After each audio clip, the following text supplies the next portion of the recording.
दोस्तों नमस्कार, बहुत स्वागत है आपका चौकस भारत में। मैं आपका दोस्त ब्रजेंद्र। 16 अक्टूबर से तेजस्वी यादव फिर बिहार के जनता से रूबरू होने निकल रहे हैं।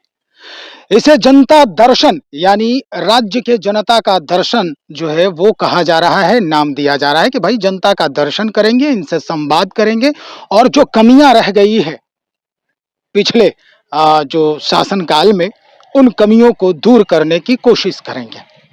कई बातें जो हैं अभी इसके पीछे तेजस्वी यादव को लेकर चर्चाएं चल रही है, लेकिन इस बात को लेकर जो विपक्षी हैं वो हमेशा तंज कसते नजर आ रहे हैं। विपक्षियों में अगर कहा जाए तो भारतीय जनता पार्टी इसमें सबसे मुखर होके बात कह रही है कि भाई 100 चूहा खाकर फिर से बिल्ली चली हज कर रहे हैं। क्या कुछ बात निकल के आ रही है भारतीय जनता पार्टी के तरफ से, वो हम आपको सुनवाते हैं। प्रभाकर मिश्र हैं, प्रबुद्ध प्रवक्ता हैं भारतीय जनता पार्टी के। वो क्या कह रहे हैं तेजस्वी के इस यात्रा पर, इस जनता दर्शन की जो बात है उस पर, वो हम आपको सुनवाते हैं। सुनिए। 100 चूहे खाकर बिल्ली चली हज को तेजस्वी यादव का शुरू हो रहा कार्यकर्ता दर्शन संवाद कार्यक्रम वैसा ही है। उत्तर बिहार की जनता जब नदियों में आई उफान से त्रस्त थी, तब आप विदेश में मौज मस्ती कर रहे थे। राहत पहुंचाने की बात तो दूर रही, पीड़ितों का हाल तक जानने नहीं गए और अब चले हैं कार्यकर्ताओं का दर्शन करने। तेजस्वी जी, बिहार की जनता आपके इस नाटक को अच्छी तरह जानती है। कार्यकर्ता जनता ही होती है जो आपसे और आपकी पार्टी से दूर हो चुका है। आप किस मुंह से कार्यकर्ताओं के बीच जाएंगे? आपने इतनी हिम्मत है यह कहने की कि जब आप नाबालिग थे तो करोड़ों की संपत्ति कहां से अर्जित किए? कितनों की जमीन हड़प कर आपके पूज्य पिताजी ने रेलवे में बेरोजगारों को नौकरी दी? जनता के इन सवालों का जवाब देना होगा। चुनाव के वक्त आपकी घड़ियाली आंसू का कोई असर पड़ने वाला नहीं है। घूमिए, मौज मस्ती कीजिए। जनता की नजरों से आप गिर चुके हैं और चुनाव में इसका खामियाजा भुगतने को आप तैयार रहे। सुना आपने क्या कह रहे हैं प्रभाकर मिश्र? भारतीय जनता पार्टी के नेता हैं, भाई प्रवक्ता भी हैं, और ये हमेशा तंज जो है कसने का काम करते हैं उन मुद्दों पर जब आरजेडी के तरफ से कोई नया आयाम शुरू किया जाता है। अब हम आपको वो बातें सुनवाते हैं कि आखिर ये यात्रा किस बाबत शुरू हो रही है, क्या चाहते हैं तेजस्वी यादव, क्यों ये यात्रा शुरू कर रहे हैं। एक यात्रा, एक चरण का इनका समाप्त हो चुका है, दूसरे चरण की यात्रा अब शुरू करेंगे।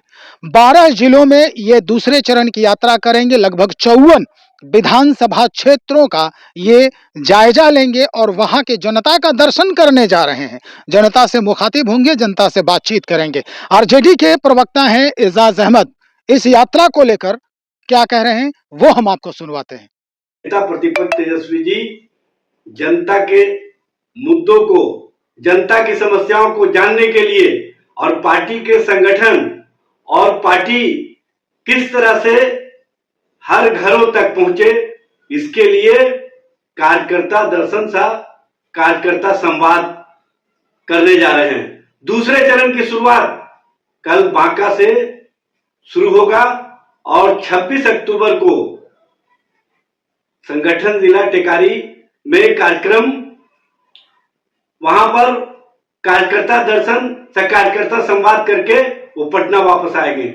लेकिन जिस तरह से भारतीय जनता पार्टी और जनता दल यू के नेता बेचैन हैं और बेचैनी में जो अनर्गल प्रलाप कर रहे हैं, उनको ये बताना चाहिए कि कार्यकर्ताओं के बीच जाना, कार्यकर्ताओं से संवाद करना और कार्यकर्ताओं के माध्यम से जनता और जनता के मुद्दे को जानना, पार्टी संगठन के विस्तार और पार्टी संगठन की मजबूती के जो कार्यक्रम है वो कार्यक्रम करना पार्टी और पार्टी के दृष्टिकोण से राष्ट्रीय जनता दल का कर्तव्य बनता है।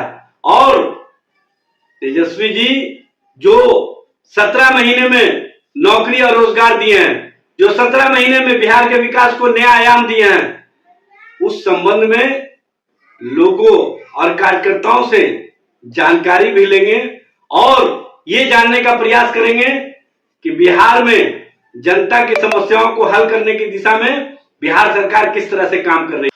एजाज अहमद ने साफ कर दिया है कि कोई भी शासन हो, कोई भी सत्ता में हो या विपक्ष में हो, दरअसल जनता से रूबरू होने का अधिकार होता है सभी नेताओं का, यानी जो जनप्रतिनिधि होते हैं उनका ये अधिकार है और उनका ये कर्तव्य भी होता है कि भाई जनता ने क्या खोया, क्या पाया है।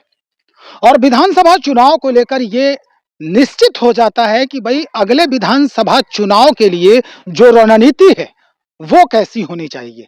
यात्रा के बाद क्या कुछ रणनीति तैयार की जाएगी, क्या कमियां देखी गई है क्षेत्रों में, विधानसभा क्षेत्रों में, उन कमियों पर जो है चर्चा होगा और उसके बाद फिर से चुनाव की रणभेरी बजते ही ये जितना रणबांकुरे हैं पार्टियों के वो मैदान में उतरने वाले हैं। तो चलिए हमें इंतजार होगा कि इसका फलसफा जो है, यानी यात्रा की जो फलसफा है वो क्या कुछ कहता है।